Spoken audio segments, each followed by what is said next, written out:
David pouvait dire qu'il est bon et agréable de demeurer dans la présence de Dieu.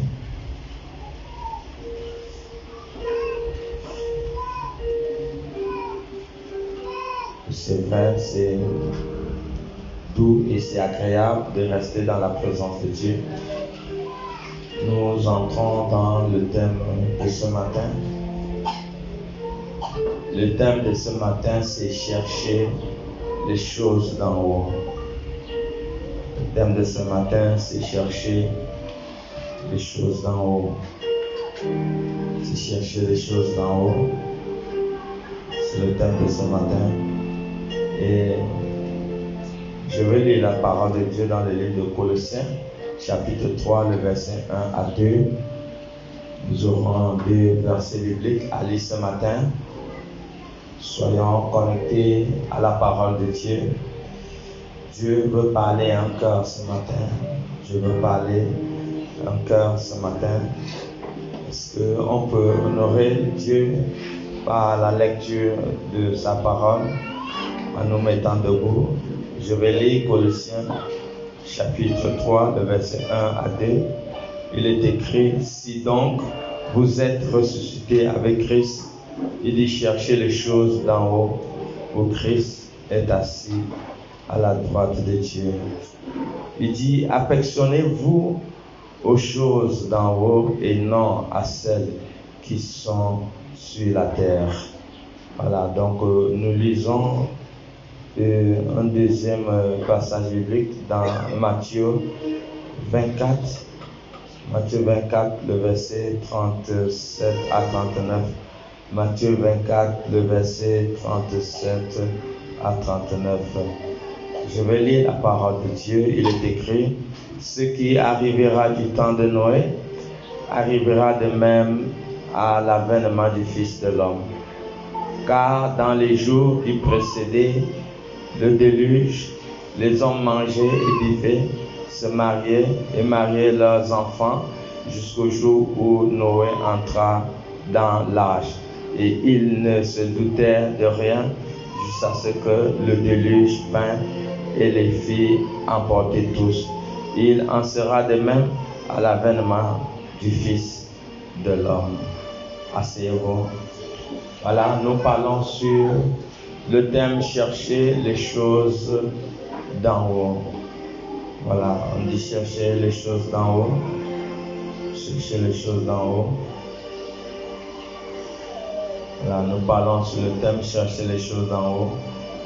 Voilà, on dit si donc vous êtes ressuscité avec Christ, cherchez les choses d'en haut où Christ est assis à la droite de Dieu. Voilà, si nous sommes ressuscités avec Christ, nous devons chercher les choses d'en haut. Voilà, nous devons chercher les choses d'en haut où Christ est assis. C'est très important que nous comprenions cette vérité. Nous devons chercher les choses d'en haut. Mon frère, ma soeur, cherche les choses d'en haut. Ne cherche pas les choses qui sont sur la terre. Voilà, parce que nous ne sommes plus du monde. Nous ne sommes plus du monde. Nous avons une nouvelle nationalité. Notre nouvelle nationalité, c'est le ciel. Nous appartenons au ciel. Nous appartenons à Christ. Jésus pouvait dire que je suis dans ce monde, mais je ne fais pas partie de ce monde. Il en est de même avec nous. Nous sommes de ce monde, mais nous sommes dans ce monde, mais nous ne sommes pas de ce monde. Nous ne sommes pas de ce monde. Voilà. Si nous ne sommes pas de ce monde, alors nous devons comprendre que notre vie, ce n'est pas les choses terrestres. Notre vie, ce n'est pas les choses terrestres. Notre vie, premièrement, ce sont des choses célestes. Ce sont les choses d'en haut. Nous devons le comprendre. Nous devons comprendre que nous ne devons pas mener une vie selon le modèle de la terre, mais nous devons mener une vie selon le modèle du ciel. C'est selon le modèle du ciel que nous devons vivre. Nous ne devons pas nous occuper des choses de la terre, mais nous devons nous occuper des choses du ciel.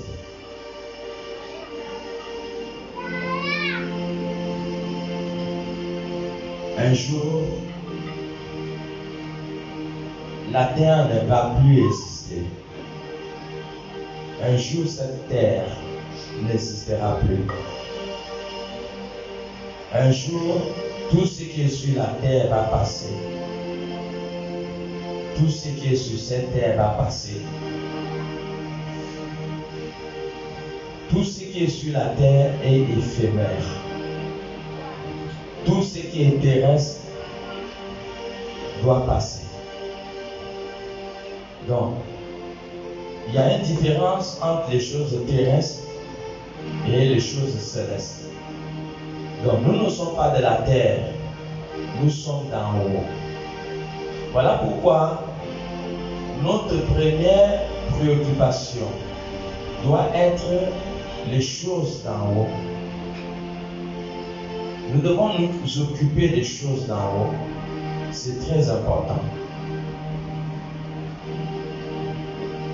Occupons-nous des choses d'en haut. Les choses de la terre ne sont pas avantageuses dans la vie de l'homme. Tout ce qui est terrestre n'est pas avantageux. Tout ce qui est terrestre n'est pas, il n'y a pas de bénéfice à ce qui est terrestre. Tout ce qui est terrestre est éphémère. Tout ce qui concerne la terre est éphémère. C'est éphémère.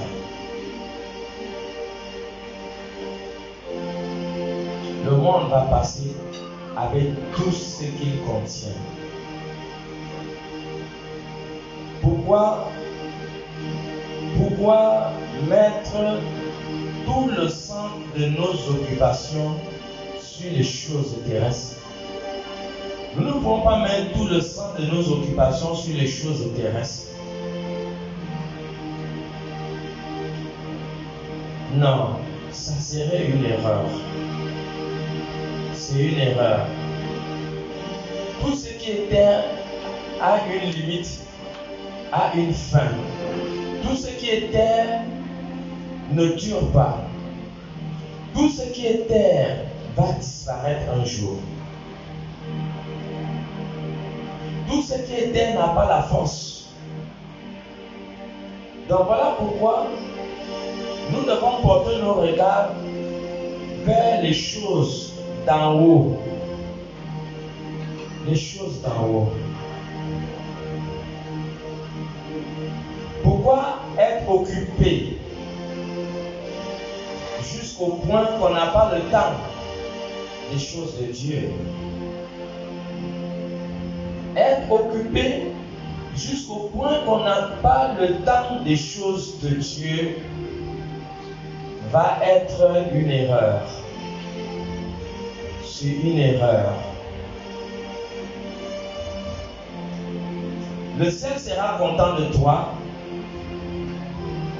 parce que le centre de ta concentration a été les choses d'en haut. Donc le ciel sera content. Pourquoi? Parce que tu as porté ton regard vers là-haut et tu as compris l'importance de pouvoir mettre le centre de ta priorité sur les choses d'en haut.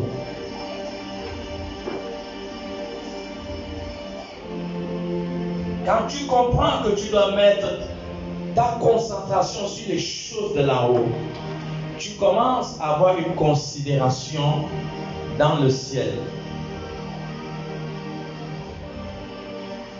Le ciel commence à te considérer. le ciel commence à te favoriser. Le ciel commence à porter son attention sur ta personne. Pourquoi? Parce que quelque part, tu te préoccupes des choses d'en haut.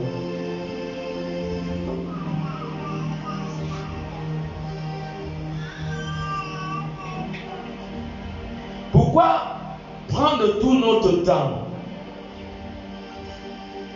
sur les choses qui ne vont pas nous servir dans la suite des temps? Tout ce que nous faisons sur la terre pour nous ne va pas nous servir. Nous sommes serviteurs.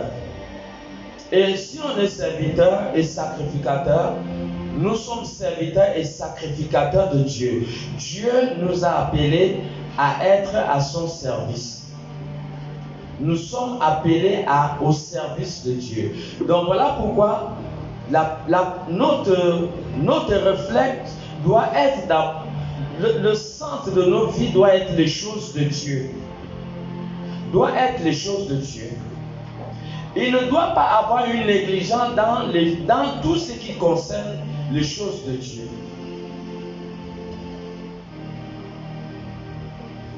Chaque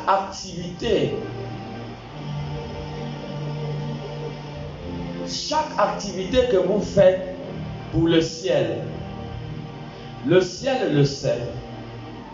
Chaque pas que vous faites pour pouvoir entreprendre une activité spirituelle, le ciel est au courant. Chaque heure et chaque minute que vous prenez pour accomplir la volonté de Dieu, le ciel le sait. Le ciel voit tout le nombre de temps et des heures que vous vous donnez pour les choses d'en haut. Le ciel le sait. Le ciel sait votre disponibilité pour les choses d'en haut. Le ciel le sait. Le ciel sait comment vous vous occupez. Vous vous occupez pour les choses d'en haut. Le ciel voit quand vous avez pour priorité les choses d'en haut, le ciel est au courant de tout engagement des hommes pour les intérêts du royaume de Dieu.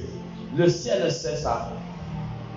Jésus dit dans Jean 14, 6 que je suis le chemin, je suis la vérité et je suis la vie. Jésus est la vie. Jésus est la vie. Donc, lorsque nous sommes engagés dans les choses d'en haut, nous sommes dans la vie. Nous sommes en train de nous procurer la vie. Nous mouvons dans la vie parce que Jésus est la vie. L'Église est le corps de Christ et l'Église est le centre de la vie. L'Église est la vie. Donc, il est très important à un certain moment que nous puissions comprendre que être occupé pour les choses de Dieu ne t'enlève rien. Ça ne t'enlève rien. Être occupé pour les choses de Dieu ne te diminue pas. Plutôt, lorsque tu es occupé pour les choses de Dieu, j'ai vu des personnes qui se sont engagées pour les choses de Dieu, qui ont eu encore davantage de grâce. Ils ont eu encore davantage d'opportunités. Ils ont eu la promotion dans leur travail. Pourquoi? Parce qu'ils se sont engagés dans les choses de Dieu. Prenons l'exemple de la barque de Pierre. La barque de Pierre n'avait aucune relation avec les choses de Dieu. La barque de Pierre avait vraiment des difficultés pour atteindre ses objectifs. La barque de Pierre exerçait le travail de la pêche. Mais les Écritures nous disent dans Luc 5 qu'ils avaient pêché toute la nuit.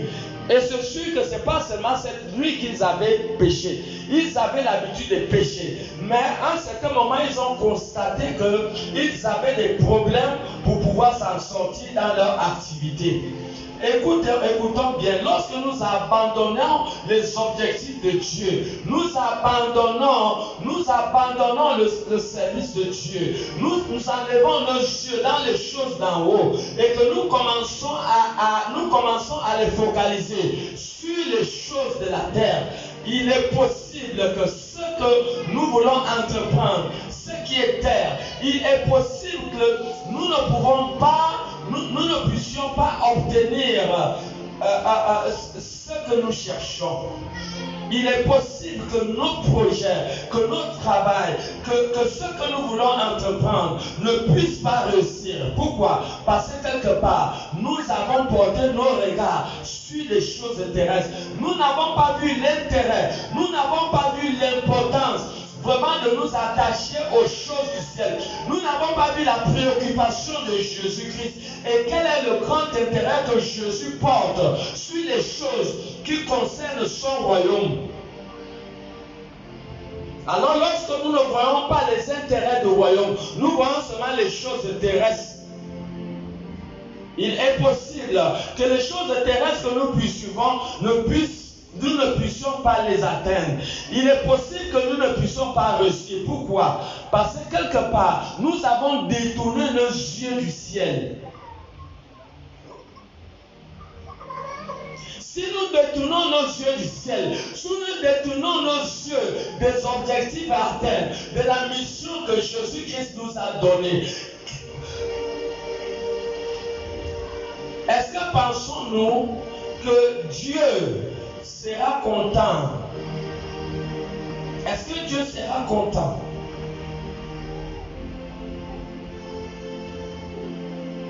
Est-ce que Dieu sera content?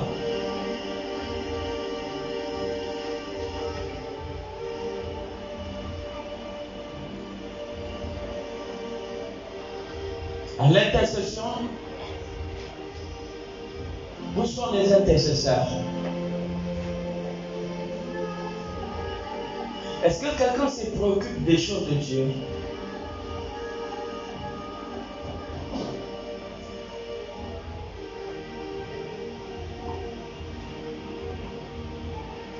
Est-ce que quelqu'un se préoccupe des choses de Dieu?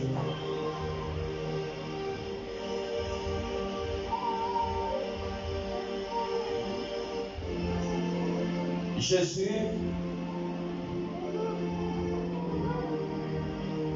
à 12 ans, dans Luc 2,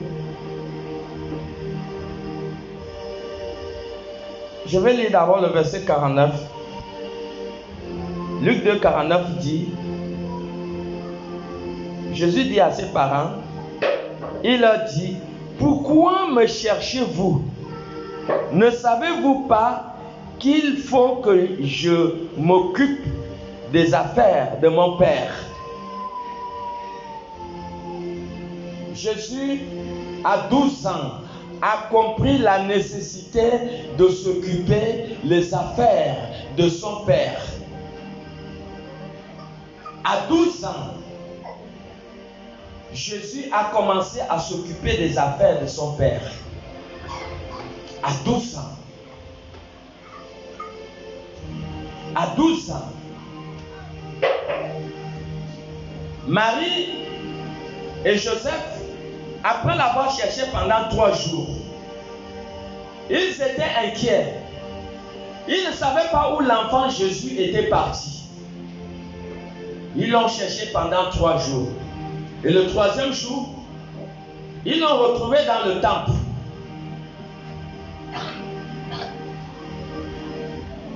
Ils l'ont retrouvé dans le temple occupé des affaires de son Père. Tu es occupé de quoi? Qu'est-ce qui t'occupe? Qu'est-ce qui t'occupe lundi? Qu'est-ce qui t'occupe mardi? Mercredi, jeudi, qu'est-ce qui t'occupe? Qu'est-ce qui t'occupe samedi? Qu'est-ce qui t'occupe vendredi? Est-ce que tu peux te poser à toi-même la question que qu'est-ce qui m'occupe? Qu'est-ce qui prend plus de temps? Quelqu'un va amener son diplôme un jour.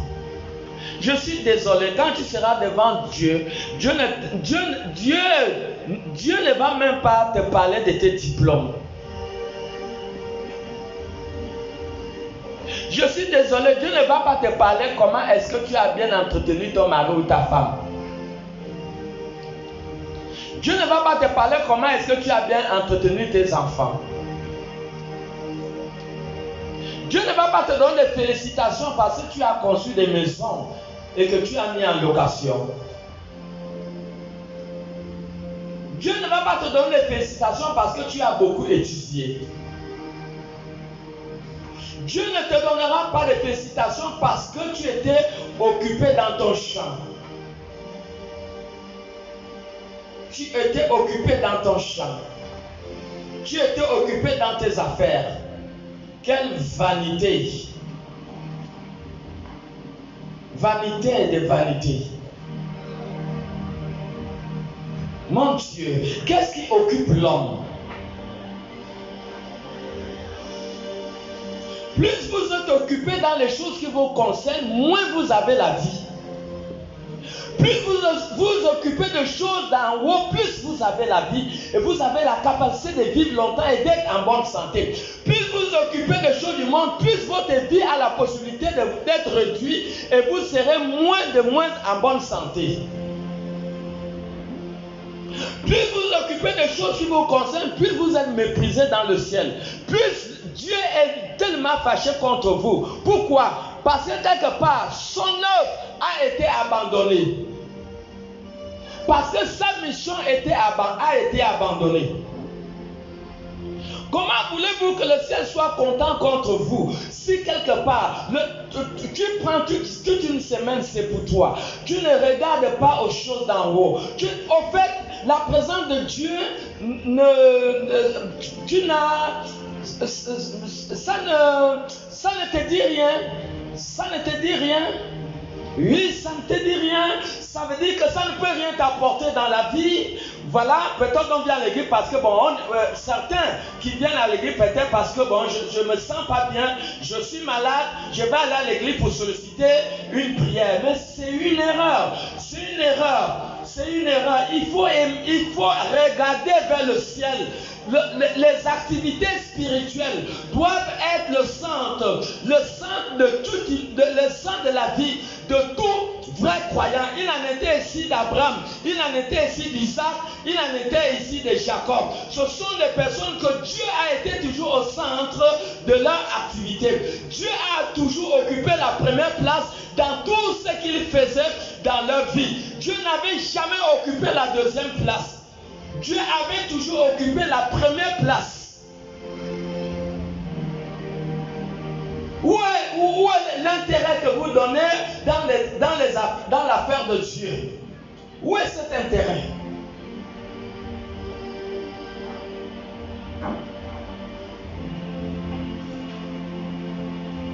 Voici la preuve aujourd'hui. Qui a pensé un jour payer le ventilateur?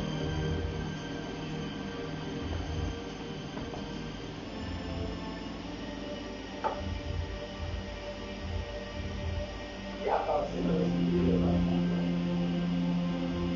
Les gens de là-bas n'ont pas l'air. Les gens du Dieu.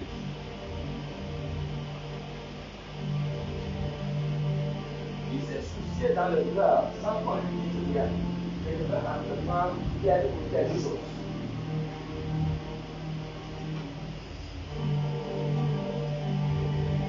Qui se soucie véritablement de l'œuvre de Dieu?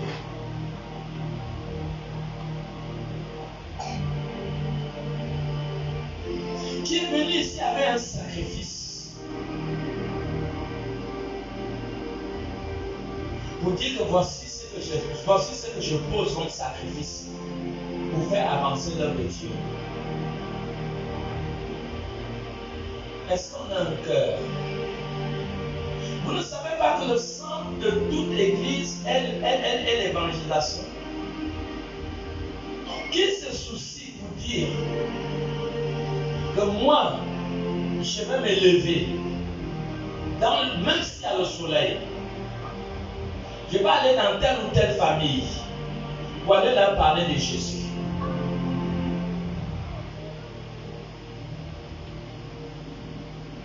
le samedi, les gens n'ont pas le temps. Vous êtes plongé dans vos occupations. Mais c'est regrettable. C'est l'erreur.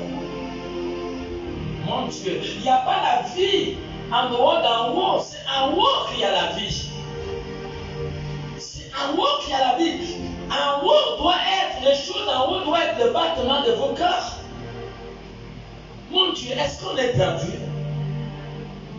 Où va le monde? Comment les choses de Dieu vont être négligées? Comment on peut mettre nos choses comme priorité? Non, ce n'est pas faisable. Ce n'est pas faisable en tant que croyant. Ça, c'est le monde. C'est le monde. Matthieu 6:33 dit, cherche d'abord Dieu. Cherche Dieu et la vie juste. Cherche, Matthieu 6:33 dit, regarde le ciel. Cherche les choses d'en haut. Et tout ce que tu as besoin te sera conféré. Tout ce que tu as besoin te sera donné. Tout ce que tu as besoin.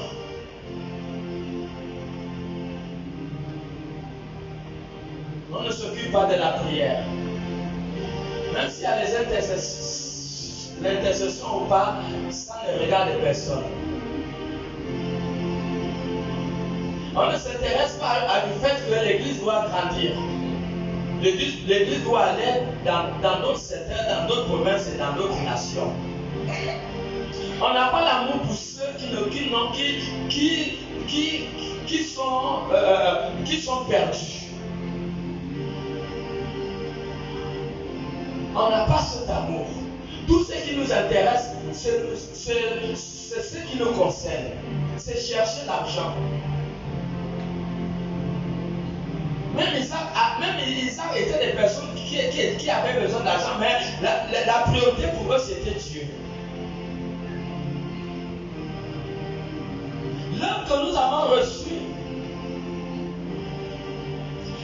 oh gosh, pourquoi on peut aussi faire mal à Jésus comme ça?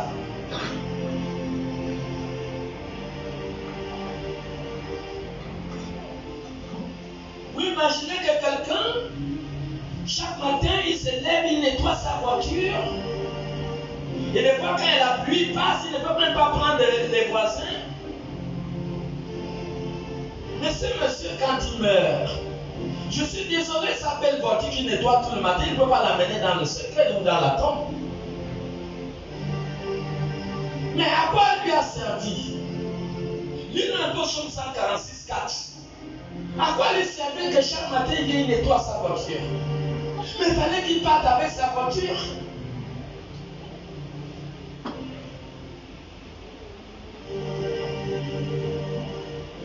Et une autre personne nous lit 1 Timothée 6:7. Il fallait qu'il parte avec sa voiture. Comment mettre le sang de nos occupations sur des choses éphémères? C'est ce qui n'a pas d'intérêt, ce qui n'a pas de valeur, ce qui va passer.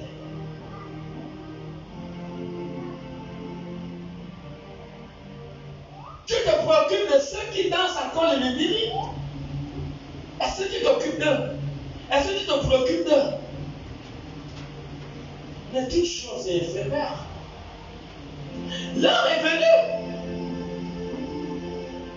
où nous devons porter le ciel vers le ciel, pas les choses éphémères de la terre. Psaume 146:4. Psaume 146:4, il est dit, leur souffle s'en va. Quand leur souffle s'en va, ils rentrent dans la terre. Ils rentrent dans la terre. Et ce même jour, leurs desseins périssent. Leurs desseins périssent. Ils ont pris toute leur vie, concentré leur vie sur leur propre dessein. Sur leur propre dessein. Mais pourquoi le jour qu'ils périssent, pourquoi ils n'emportent pas leur dessein avec eux?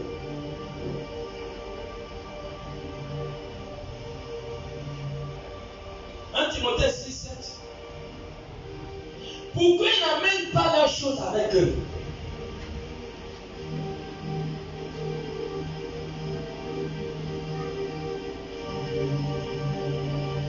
jour de l'enseignement, ce n'est pas ton problème, mais c'est une erreur. C'est une erreur.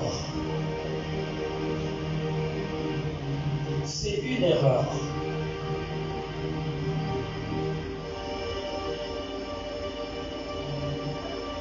Aucune personne n'envoie son enfant à l'école pour aller être un étudiant pour toujours.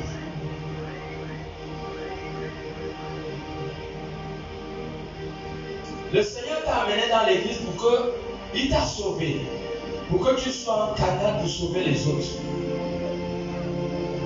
Mais lorsque tu n'es plus une source de bénédiction pour les autres, tu deviens un problème. Tu deviens un problème.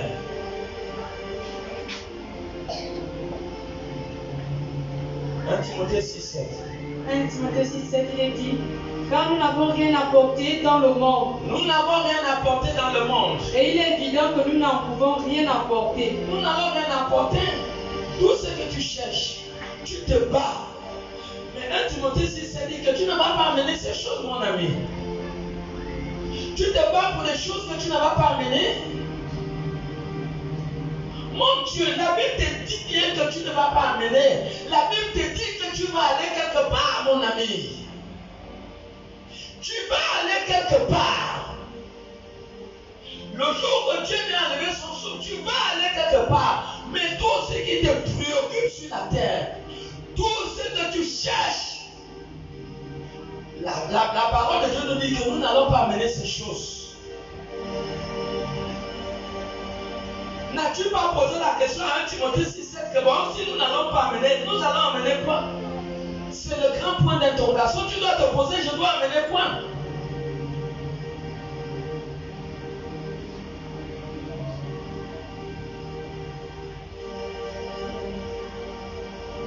Le vendredi, on est à la maison.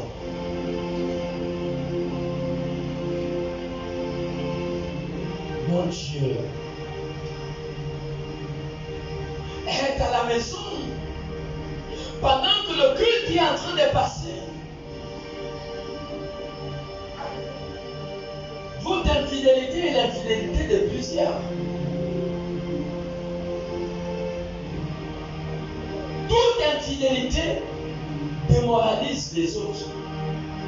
Ça décourage les autres.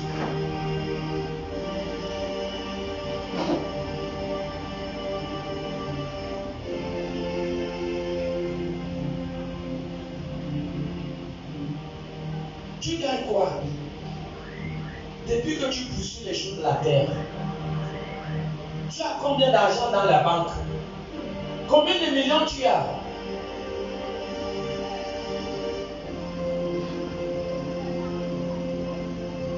Tu vas emporter quoi? Qu'est-ce que tu vas emporter? Tu t'es posé la question? Puisque les choses de la terre que nous poursuivons ne va pas apporter ça. Nous allons quelque part.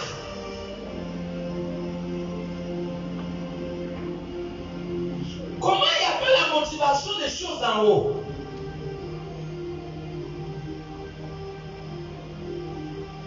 Mais c'est ce qui te confère la vie, la sécurité.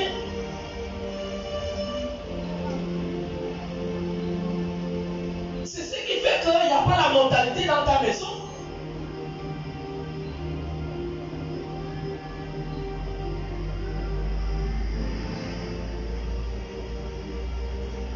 Les gens meurent à gauche, à droite, mais dans ta maison, il n'y a pas la mort. Pourquoi? Parce que tu es préoccupé aux choses de Dieu. Nous avons vu que son enfant a failli être enlevé. Mais c'est une famille qui est consacrée aux choses de Dieu. Pourquoi il ne veut pas avoir le surnaturel? Pourquoi Dieu ne devait pas intervenir? Tu es occupé aux choses qui ne vont pas te servir, mon ami. 1 Timothée 6 dit que ça ne va pas te servir. Pourquoi concentre toute ta vie dans les choses vaines? Chaque année, un an de plus s'ajoute dans ta vie. Mais tu vas faire pour Dieu quand? Quand est-ce qu'une famille sera sauvée parce que tu t'es investi dans cette famille? Quel genre de chrétienté que tu mènes? Le Gabon n'a pas besoin de ta prière. Tu es où pendant l'intercession? Tu es concentré dans les choses qui te regardent.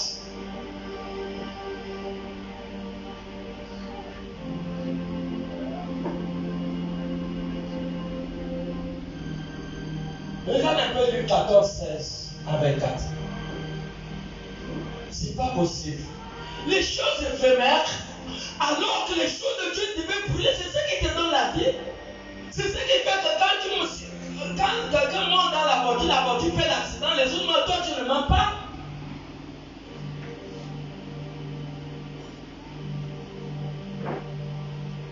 C'est ce qui fait que Dieu a un regard particulier, mais si tu méprises les choses de Dieu, tu te concentres dans des choses de la boue, des choses éphémères de la terre.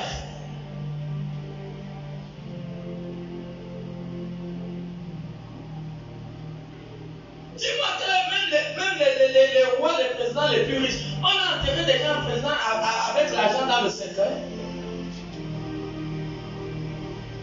On a enterré qui avec l'argent dans le cercueil. Tu as entendu une fois que l'argent est fini? Tu as entendu que le travail est fini quelque part?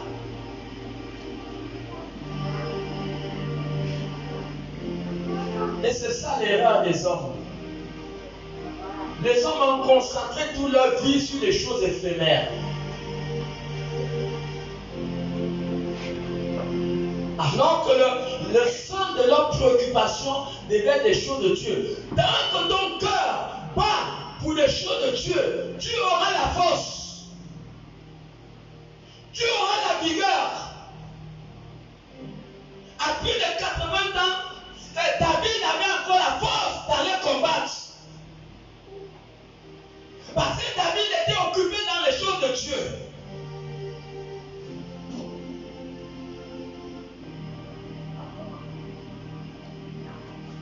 On aurait dit tuer Paul.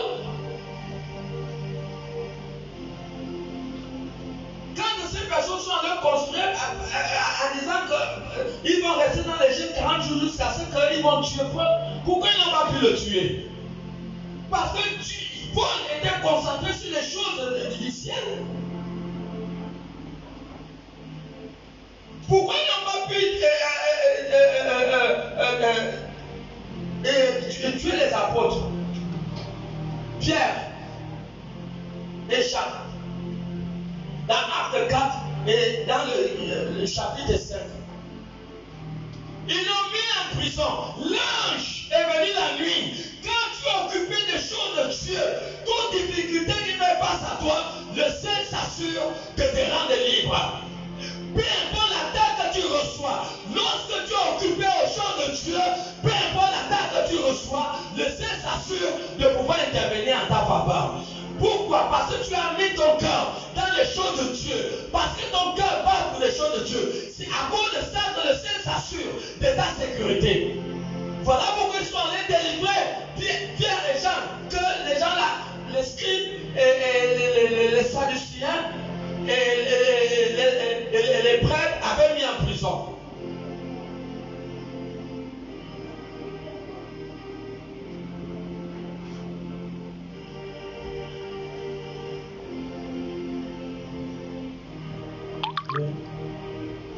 Luc 14, 16 à 24. Et Jésus lui répondit, un homme donna un grand souper, Oui. et il invita beaucoup de gens. À l'heure du souper, il envoya son serviteur dire aux pompiers, venez, là tout est prêt. Oui. Mais tous unanimement se mirent à s'excuser. Le premier lui dit, j'ai acheté un champ et je suis obligé d'aller le voir. Excuse-moi. Il dit, j'ai acheté un sang. Le maître t'appelle, Jésus t'appelle, et tu es occupé dans les choses éphémères. Il dit, j'ai un champ. Oh, c'est qui l'a appelé? C'est pas le maître. C'est pas son cousin qui l'a appelé. C'est pas son oncle qui l'a appelé. On dit bien le maître. C'est le maître qui t'appelle. Mais comment Jésus, comment Dieu peut t'appeler? Et tu es occupé dans les choses éphémères de la terre. On est là, on suit la télévision alors que le culte passe. Moi, là, je suis la télévision alors que j'ai un culte. Ça m'est jamais arrivé. Plus de 20 ans aujourd'hui. Jamais. Il m'est arrivé de marcher à pied pour des endroits où il fallait prendre le taxi parce que je devais aller assister au culte. Mon Dieu, vous connaissez le prix de marcher sans avoir le taxi pour aller suivre un culte? Vous connaissez ce que ça vous produit dans le ciel? Mais qui prend le taxi ici?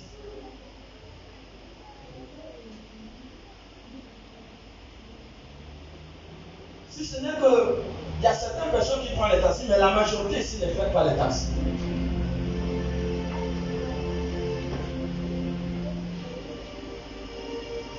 Il dit, je suis occupé, le maître l'appelle.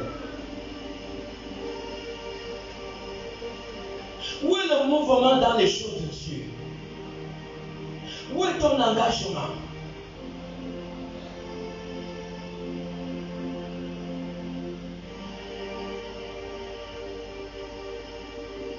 Continue. Un autre dit, j'ai acheté 5 paires de bœufs et je vais les essayer. Excuse-moi, je te prie. Voilà. Le maître a appelé encore l'autre. Il dit aussi, excuse-moi. Continue. Un autre dit, je viens de me marier et c'est pourquoi je ne peux aller. Le serviteur, de retour, rapporta ces choses à son maître. Alors le maître, le maître de la maison irrité. Arrête-toi là. Le maître a été irrité. Est-ce que vous savez combien de fois Jésus est irrité? Lorsqu'on abandonne les choses de Dieu pour vous concentrer dans vos propres choses, Jésus est irrité. Ce qui te donne la promotion, ce qui peut faire que tu es à la maison vient t'appeler pour un travail, c'est parce que tu es concentré dans les choses de Dieu.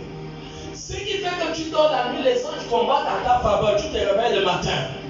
C'est parce que tu es occupé dans les choses de Dieu. Voici le maître a appelé les conviés.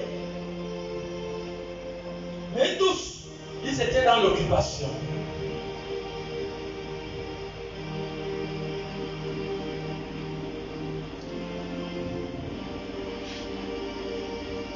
Leur occupation va leur faire manquer leur place au ciel. Continue.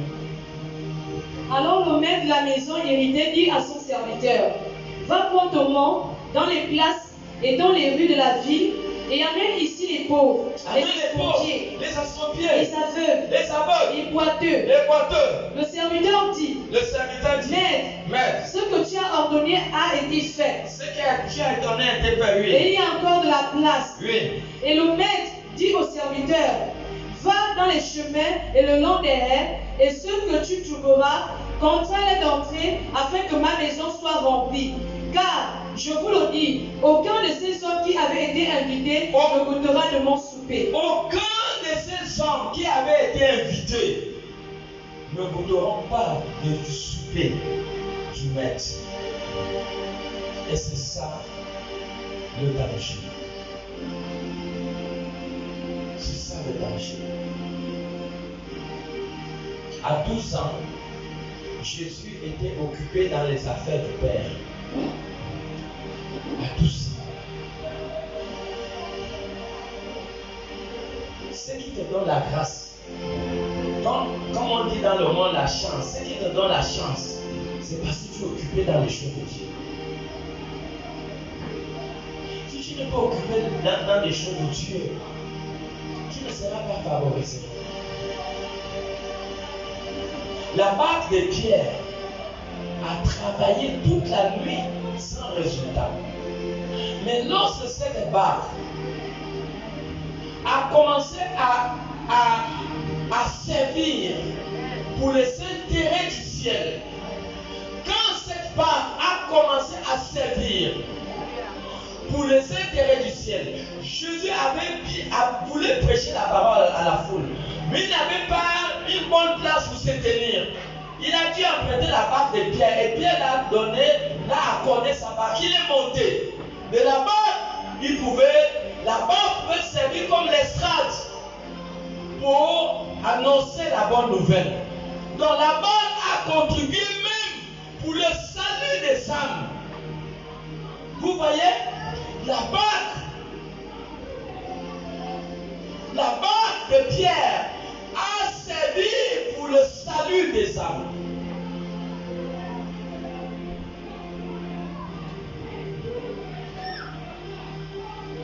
On en est où avec ton activité? Ton activité que tu fais, est-ce que ça contribue à sauver les âmes?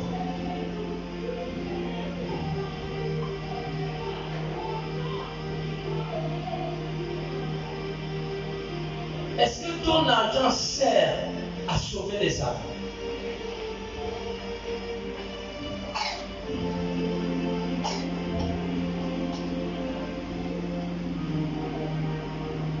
On laisse la vie et on poursuit la vanité.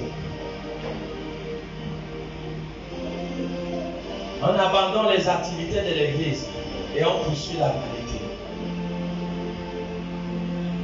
Expliquez.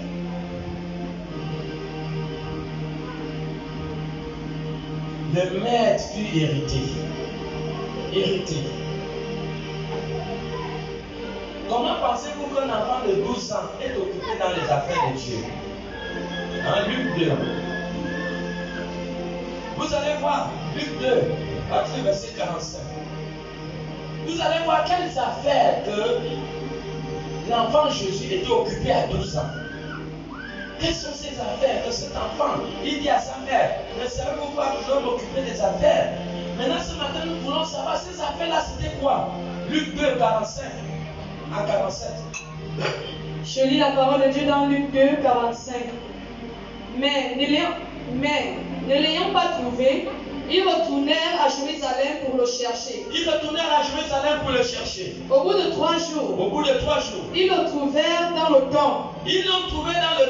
Assis au milieu des docteurs. Regardez maintenant les affaires. Il était assis. Les affaires qu'il a dit à sa mère, tu ne sais pas que moi, je dois m'occuper des affaires de mon père. Voici les affaires là qu'on va citer. Il était assis, premièrement, où? Au milieu des docteurs. Il était assis au milieu des pasteurs. Est-ce que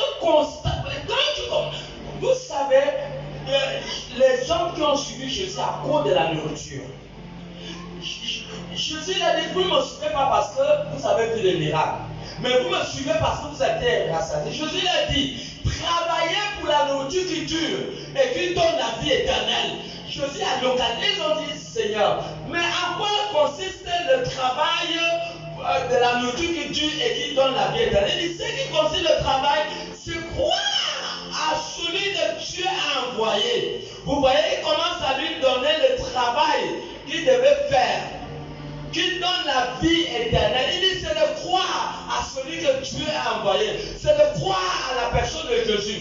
Et être engagé pour sa mission, pour les objectifs de l'Église, pour les buts atteints, pour atteindre la vision de l'Église. Les hommes et les femmes doivent être engagés. Voilà, Jésus à 12 ans, il était déjà engagé dans les affaires de son père. Et il était assis au milieu des docteurs. Maintenant, toi, tu es assis au milieu de qui? En longueur de journée. Lui, il a fait 3 jours. Il n'est pas sorti. Il était au temple 3 jours, au milieu des docteurs. Toi, tu es assis avec qui? Tu as fait un jour assis avec des pasteurs en recevant de l'expérience de la vie, en recevant des conseils. Mais lui, il a fait 3 jours. Lui, les écoutants et les interrogeants. Voilà. Il a fait 3 jours. La première chose, il dit à sa mère, ne sais-tu pas que je dois faire les affaires de mon père? Donc les affaires du père après vraiment en écoutant. En écoutant. Toi qui écoutes la parole seulement dimanche.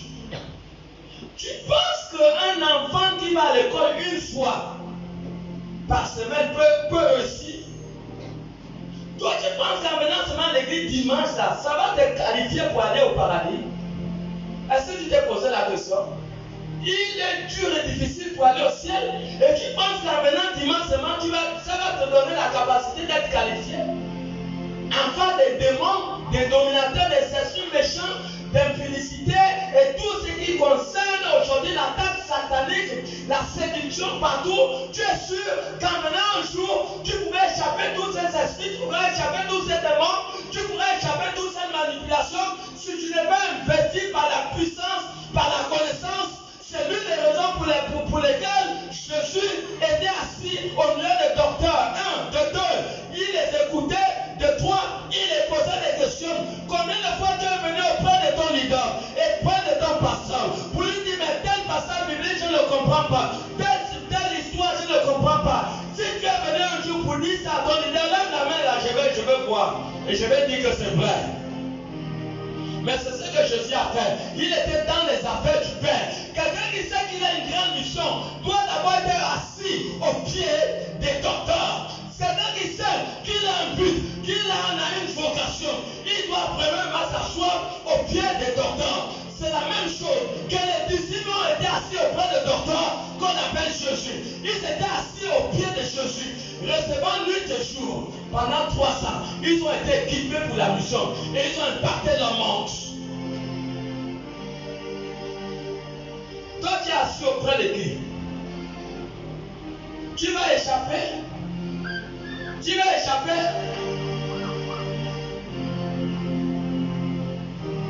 Tu vas échapper la pornographie? Tu es sûr? Tu vas échapper la publicité? Tu es sûr? Tu vas échapper le mensonge? Tu es sûr? Ce sont les esprits que je cite. Tu vas échapper toutes ces choses?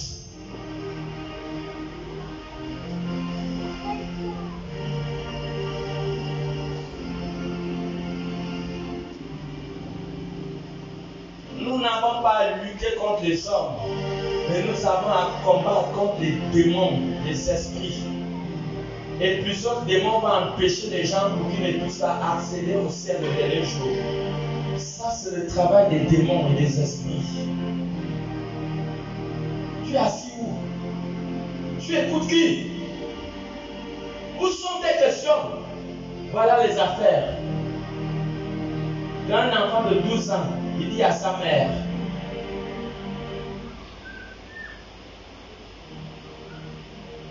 on me dit tu n'es pas occulte. Il décourage même celui qui t'aide à arriver. Dimanche, envoie ton enfant à l'école, dis-lui d'aller une seule fois à l'école et je vais voir comment il va baisser. Si vous pensez que l'aspect spirituel c'est la blague, ce n'est pas la blague. La Bible dit bien qu'un petit nombre de personnes vont être sauvées. Maintenant, est-ce que tu feras la question que tu dois te poser, est-ce que toi-même tu feras partie de ce petit nombre? Regarde déjà ton attitude, tu es occupé aux choses aux choses de la terre. Ce qui concerne l'intercession, ça ne te regarde pas. Ce qui concerne les activités de l'église, ça ne te regarde pas. Au fait, c'est ça mais mon Dieu, c'est la voie de la perdition. Vous ne favorisez pas le surnaturel dans votre vie. Et vous n'encouragez pas Dieu d'intervenir lorsqu'il y aura un problème demain.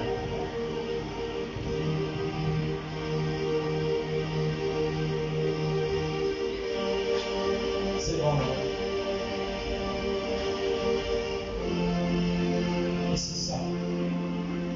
C'est ça le problème de l'église. Qui va faire l'œuvre à votre place? Qui fera l'œuvre à votre place?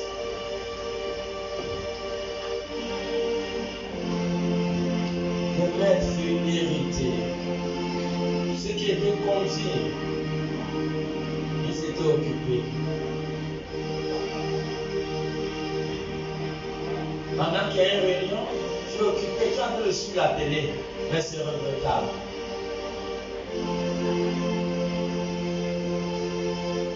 Le plus souvent, les gens sont allés au rendez-vous d'argent pendant le moment de culte. Ils n'ont jamais, la plupart des personnes n'ont jamais trouvé l'argent le jour-là.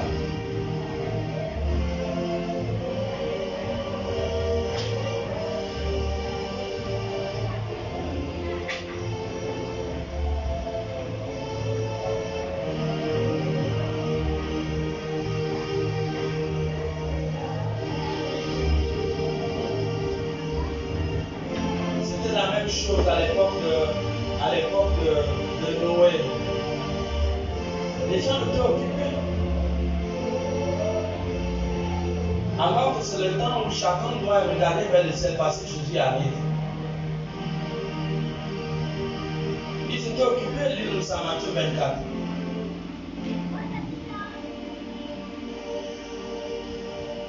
Ils étaient occupés dans les choses de la terre. Comment les choses de la terre peuvent vous occuper alors que les activités de l'église n'ont même pas personne? Comment pouvez-vous faire aussi un très grand mal? Vous connaissez les pas que vous marquez pour quitter des choses, vous pouvez venir répondre à une exigence spirituelle. Vous connaissez ce que ça vous produit dans le ciel. Vous connaissez la sueur que vous transpirez pour aller à l'église, ce que ça produit dans le ciel. Vous ne connaissez pas. Vous pouvez dormir et demander à Dieu, Dieu va vous montrer ça spirituellement.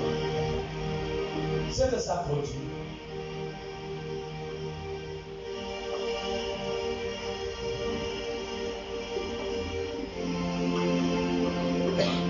Ils étaient plongés aux choses de la terre, alors que Dieu était prêt à détruire le monde. Ils s'en foutaient pas mal de Noé.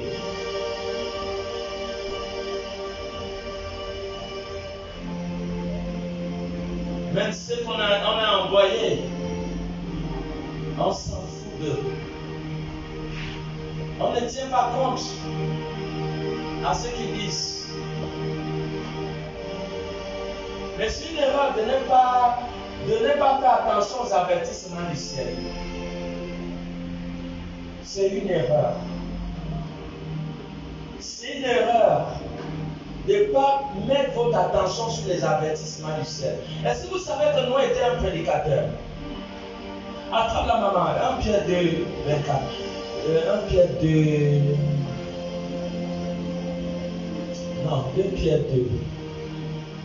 2 Pierre 2, 5. Vous allez voir que Noé était un prédicateur.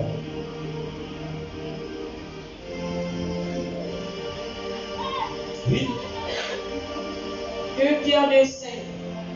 S'il n'a pas épargné l'ancien monde. Il n'a pas épargné l'ancien monde.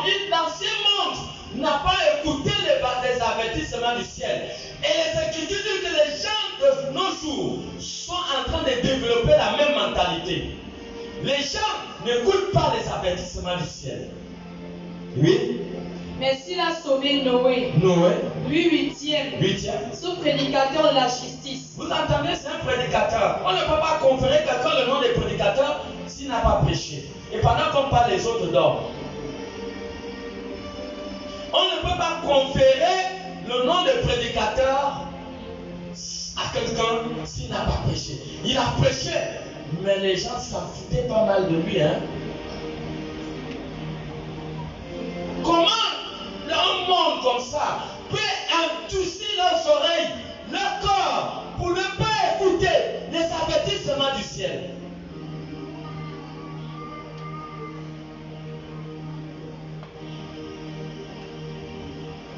Pourquoi endurcir le corps pour ne pas comprendre les avertissements du ciel? Dieu est en train de parler.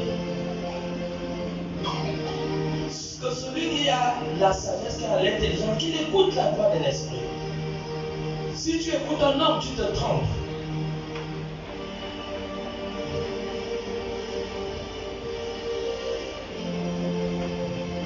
Ils s'étaient concentrés dans leurs choses. Matthieu 24, 37 à 39. Les choses éphémères. Matthieu 24, 37 à 39.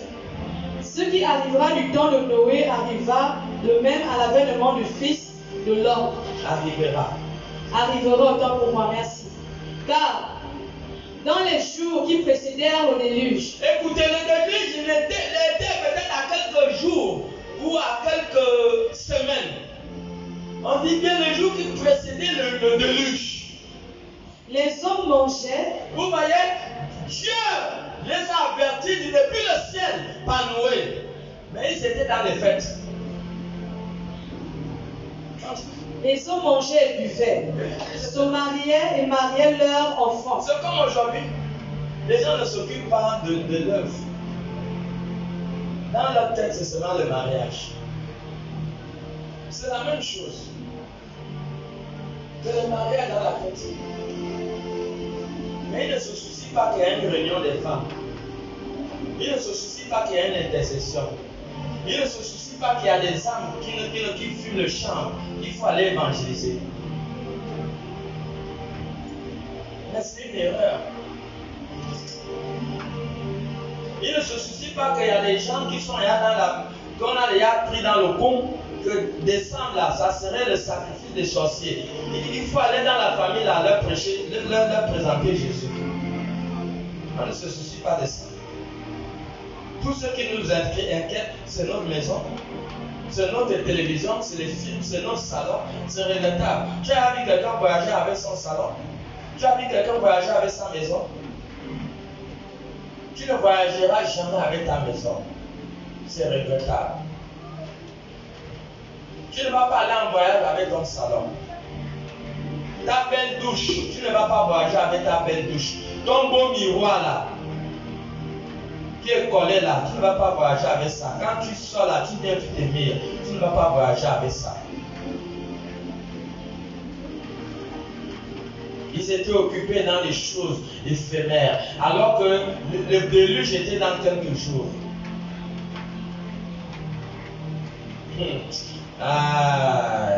Le monde est en train de jouer. S'ils pouvaient savoir que Jésus est prêt à descendre, s'ils pouvaient le savoir, les noués de cette génération sont là. Et nous ne faisons qu'à visser le monde. Voilà pourquoi ce message est enregistré. Nous ne faisons qu'à visser le monde. Que Jésus arrive. Il y aurait les avertissements du ciel. Mais ce jour va surprendre beaucoup de gens. Le monde, l'église n'a qu'à ignorer les avertissements du ciel. Le monde n'a qu'à continuer à ignorer les avertissements du ciel. Mais un jour, ils seront surpris. Un jour. C'est ce qui s'est passé. Comment pouvez-vous nous expliquer ça? Le déluge, c'est dans quelques jours. Je suis en train de recevoir même Genèse 6 et 5. Genèse 6 et 5, il y a un peu de temps encore. Le déluge, c'est dans quelques jours.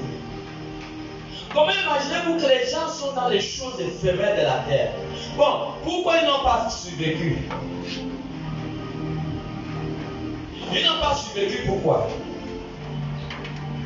Pourquoi les choses qui démarraient de tout ce qui poursuivait, pourquoi ça ne les a pas sauvés? Ce que tu poursuis là, ça va te sauver le dernier jour. Ta télé va te sauver. Ton travail va te sauver le dernier jour. Mais pourtant le travail c'est bon, mais ça ne va pas te sauver le dernier jour.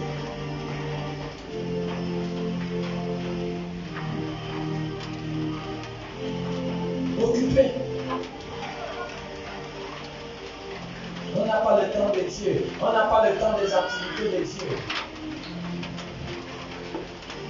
Le maître était irrité à cause de ça, irrité.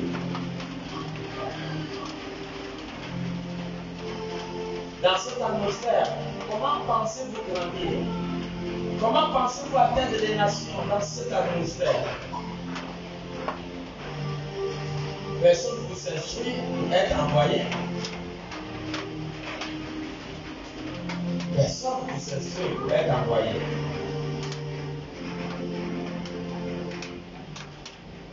S'il faut changer de classe, ce genre de classe, on le change. Puisqu'il ne s'intéresse pas.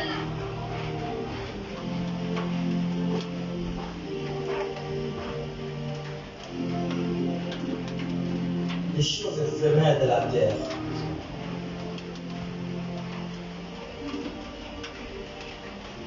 Philippiens 3, 19.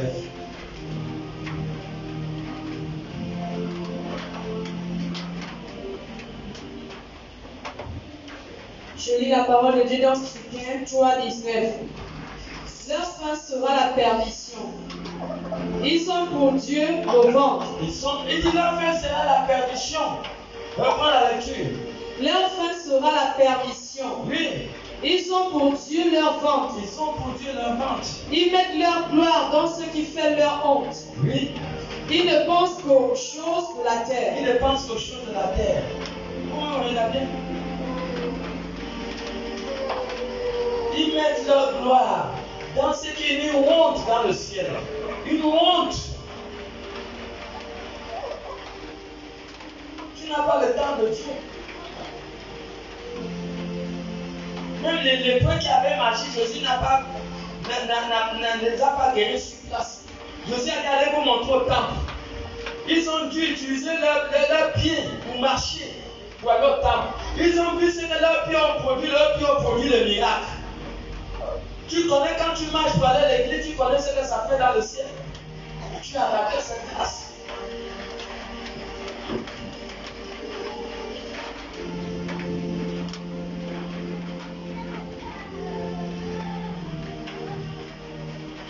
Jésus arrive. C'est de te concentrer dans des choses éphémères. Cesse. Tu n'as pas la vie là-bas. Concentre-toi dans tout ce qui concerne les activités de l'église. Tu dois brûler pour ça. Ton cœur doit battre.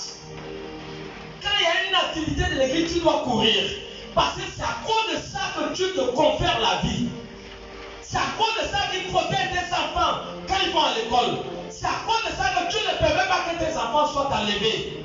Parce que tu es occupé dans les choses de Dieu. Parce que tu es occupé. C'est à cause de ça que Dieu ne permet pas qu'un sorcier te tue. Parce que tu es occupé dans les choses de Dieu.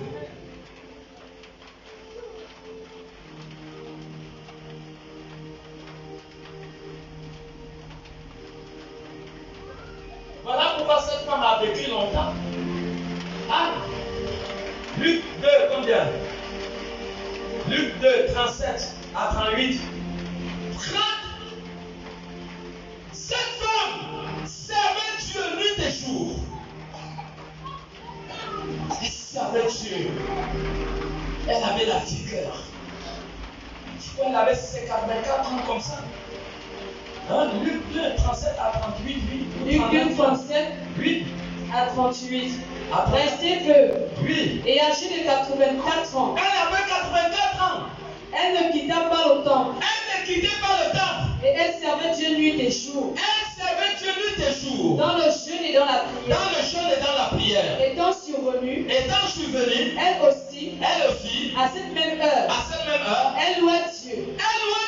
Et elle parlait de Jésus à tous ceux qui attendaient la délivrance de Jérusalem. Sa bouche n'était pas fermée, elle parlait de Jésus. Voilà pourquoi son histoire est connue et sera connue jusqu'à la fin du monde. Une maman de 84 ans savait Dieu. Mais où tu es là, tu n'as pas 70 ans, tu n'as pas 60 ans.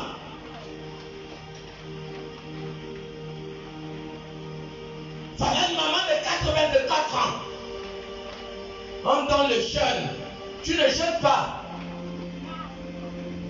Parce que ton estomac est tellement habitué avec la nourriture que tu ne peux pas priver un peu l'estomac là de la nourriture. Voilà une maman de 84 ans qui jeûnait et qui priait. Pour soutenir l'œuvre. Et son histoire a été écrite. Amen. Est-ce que tu es encore là? Amen. Acclame pour Jésus.